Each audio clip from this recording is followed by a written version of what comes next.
ಬಂಧುಗಳೇ, ಈ ದಿನ ತಾವೆಲ್ಲರೂ ಇಷ್ಟು ಹೆಚ್ಚಿನ ಸಂಖ್ಯೆಯಲ್ಲಿ ಬಂದಿರೋದು ಎಲ್ಲರಿಗೂ ಸ್ವಾಗತಗಾರ.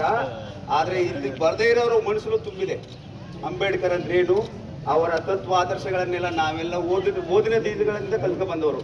ಆದ್ರೆ ಈ ಮನುವಾದಿಗಳು ಅಂದ್ರೆ RSS ನವರು. ಮನುವಾದಿಗಳ ವಾದ ಏನು? ಬ್ರಾಹ್ಮಣರು ಬ್ರಹ್ಮಣ ತಲೆಯಿಂದಲೂ, ಕ್ಷತ್ರಿಯರು ಬ್ರಹ್ಮಣ ಭುಜದಿಂದಲೂ, ವೈಷ್ಣವರು ಬ್ರಹ್ಮಣ ಉದರದಿಂದಲೂ, ಶೂದ್ರರು ಬ್ರಹ್ಮಣ ಕಾಲುಗಳಿಂದಲೂ. ನಾವೆಲ್ಲ ಶೂದ್ರರು ಬ್ರಹ್ಮಣ ಕಾಲು ಕೊಟ್ಬಿಟ್ಟಿದೀವಿ. ನಮ್ ಕೆಲಸ ಏನು ಇಲ್ಲ, ಅಧಿಕಾರ ಏನು ಇಲ್ಲ, ಕೂಲಿ ನಾಲಿ ಮಾಡಿಕೊಂಡು ಹೋಗ್ಬೇಕು. ಅದು ಇವರ ಉದ್ದೇಶ, ಮನುವಾದಿಗಳ ಉದ್ದೇಶ. ತಾವು ಅನ್ಯತೆ ಯಾರು ಭಾವಿಸಬಾರ್ದು. ಹಿಂದಿನ ದಿನಮಾನಗಳಲ್ಲಿ ಅಂಬೇಡ್ಕರ್ಗೆ ಆದಂತಹ ಅವಮಾನ ಇವತ್ತು ಕೂಡ ಇಂಥ IT-BT ಟೆಕ್ನಾಲಜಿ ಕಾಲದಲ್ಲಿ ಅಂಬೇಡ್ಕರ್ ಆದಂತ ಅವಮಾನ ಮತ್ತೆ ನಮಗೂ ಆಗ್ತಾ ಇದೆ. ಬಂಧುಗಳೇ, ಈ ಬರೀ ಸ್ಟ್ರೈಕ್ ಅಷ್ಟೇ, ಬರೀ ಹೋರಾಟಗಳಷ್ಟೇ ಸೀಮಿತ ಆಗದೇನೆ ಆ ಲುಚ್ಚ, ಆ ಕೇಂದ್ರ ಗೃಹ ಮಂತ್ರಿ, ಈಗ ಆಲ್ರೆಡಿ 2 ಸಾರಿ ಗಡಿಪಾರ ಆಗಿದ್ದವನು, ಅವನ್ನ ಮತ್ತೆ ನರೇಂದ್ರ ಮೋದಿ ಅವರೇ ನೀವು ಗೃಹ ಮಂತ್ರಿ ಮಾಡಿ ಕುಂಡಿಸ್ಕೊಂಡು ಪಕ್ಕದಲ್ಲಿ ನೀವು ಅಂಬೇಡ್ಕರ್ ಬಗ್ಗೆ ಇಷ್ಟು ಲಘುವಾಗಿ ಮಾತಾಡೋದಕ್ಕೆ ಅವಕಾಶ ಮಾಡಿಕೊಡಿರಲ್ಲ. ಫಸ್ಟ್ ನೀವು ರಾಜೀನಾಮೆ ಕೊಡಿ, ಆಮೇಲೆ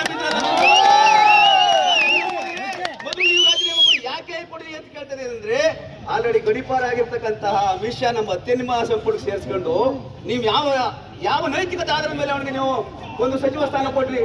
ಹಾಗಾಗಿ ನೀವು ರಾಜೀನಾಮೆ ಕೊಡಿ.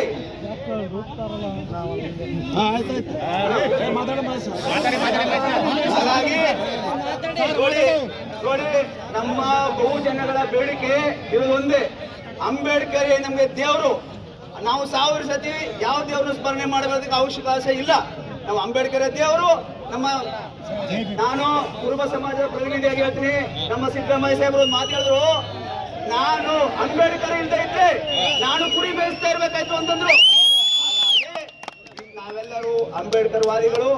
ಗೃಹ ಸಚಿವರೇ ರಾಜೀನಾಮೆ ಕೊಡಿ.